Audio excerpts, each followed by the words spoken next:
Before starting this project, Prabhupada Desh, we had a preaching center in Padua town. There we started in 1982. In fact, this project was built on donations we got from book distribution from people all around this area. We distribute a lot of books. Still, we have some book distribution, Prabhupada books. We understand that these books are very important for the society today, still today.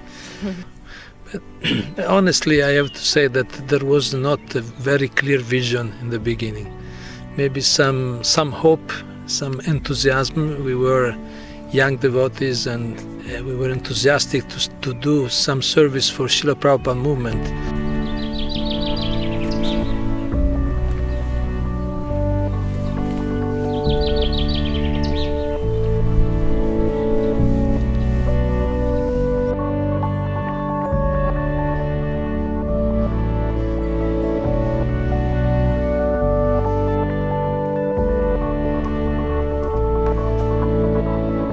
The boutique has been here since the opening of the temple. Yes, guests like to come here Sunday feast and for other traditional feasts. And they like to come in the shop and see what we have, to buy something, to make some gifts for friends. Yes, and also they like to stay for a while with me and to chat. And then, in the course of time, we started to develop more precise vision. We'll cover two aspects. One is a place for people who practice spiritual tradition, Vaishnava tradition, and also a place for cultural events of different kinds, courses, conferences, retreats, different kinds of initiatives.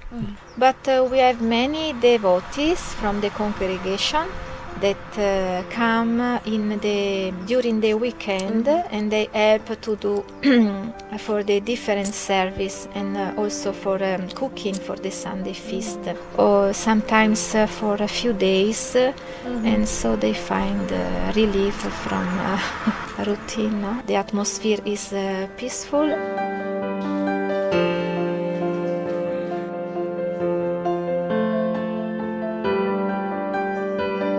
I am very eager to come here every week because the association with the devotees is a very great support on my life, and I try to help them as I can with a lot of services, but also in my house.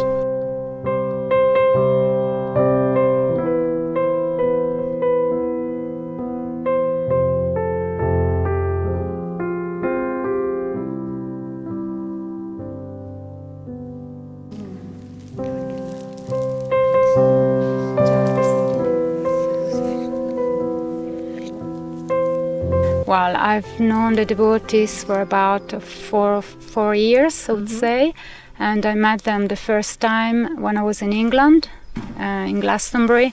Back home here in Italy, I went to the library and I met Mathurapati, and he was distributing books, and he gave me a leaflet with the address of Prabhupada Desh. A couple of months later, I came to visit. And I was really struck by the devotion and the way they they live here. And then I wanted to come back again for a few more days, and one thing led to another, Yes. and here I am. Yes.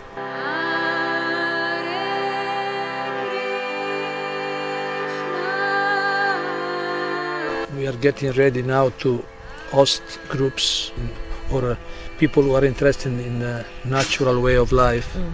So they can come here and they can, some groups, we have rooms for them. We cook nice vegetarian prasadam. Then we have about 10 hectares of land. We grow grapes, some apples and vegetables. We want to develop also, show more to the people this natural way of living.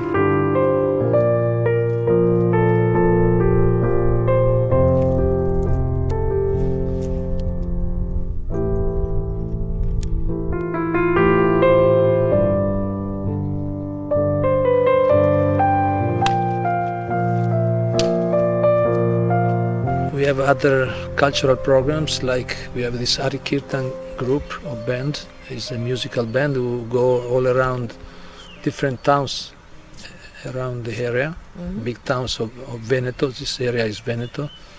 And we do Kirtan concerts. Many people come and sing with us different mantras. They appreciate. People of the village, they come here. We ask to them to do some works. When we need something, we ask to the people of the village. They learn about us more. Usually in the region, the people knows us. We also go out distributing books. People relate in a nice way. We are starting here also in the area to discuss with the local people different topics from the Vedic point of view, from Vaishnava point of view. Like now we are starting a series of conferences about the alcohol abuse. Yeah, alcoholism. Yes, and so we are trying to give a spiritual solution to material problems. Yes. And some people are starting to appreciate. The most difficult thing is the relationship among the devotees and among people generally. Yes. And we have to be really humble to develop empathy in such a way to can help ourselves and the other, to understand ourselves and the other, and to find that balance can help us to resolve the problems. Here we have a very wonderful situation now. We have had some difficulties in the past. We have already 2 groups of counseling, and we regularly meet together, and it's very, very helpful for everyone. It's very important.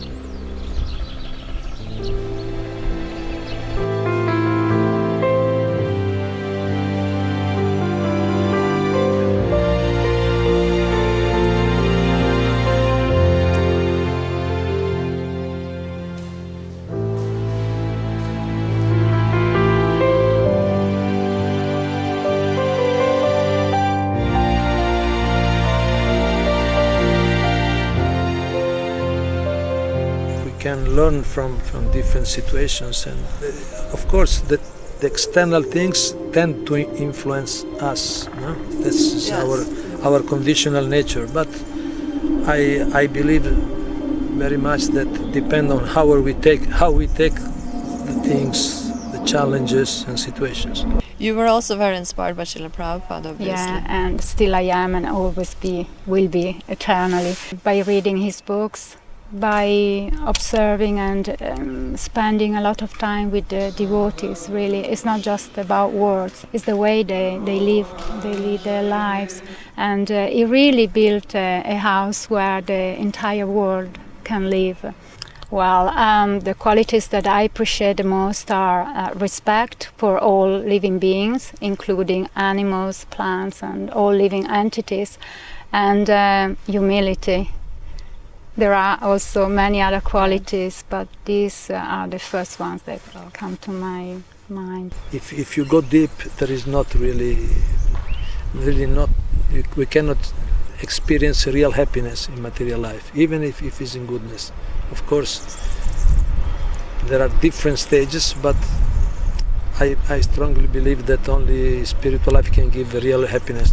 That's why, and I know many people, some people are very rich, they are very well established in the society, very skillful, intelligent person, but they are not happy.